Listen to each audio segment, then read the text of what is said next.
Ils progressent à la seule lueur de leur lampe frontale.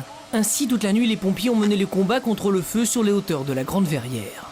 C'est un feu extrêmement compliqué avec des zones d'accès très difficiles.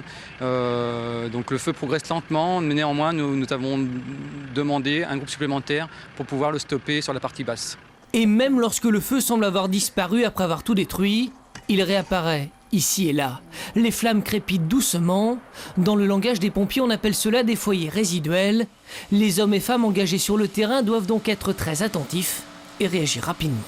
Bien mouillé, surtout les souches d'arbres. Et après, espérer qu'il n'y ait pas de vent et puis que ça ne reparte pas. Pour combattre les flammes, ils seront plus d'une centaine de pompiers de Saône-et-Loire épaulés par leurs collègues de Côte-d'Or. Et il fallait bien cela car dans l'après-midi, impossible de ne pas apercevoir les fumées. Elles étaient visibles à plusieurs kilomètres à la ronde. Pourtant, tout avait été tenté pour stopper, voire limiter l'incendie dès qu'il avait été découvert.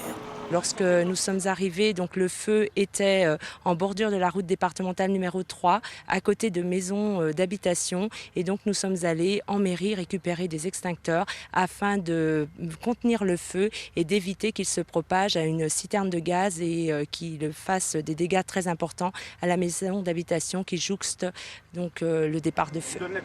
Et même le château situé en plein milieu de la forêt a pu être sauvé. Mais au total, une trentaine d'hectares ont été détruits. C'est un secteur très boisé, avec une dominante de résineux, donc très sensible au départ de feu, parce que si le feu gagne le résineux, et sa pinière notamment, alors là, l'extension n'est pas facile à maîtriser. Finalement, la pépinière a été épargnée, mais les pompiers sont encore sur place, au cas où.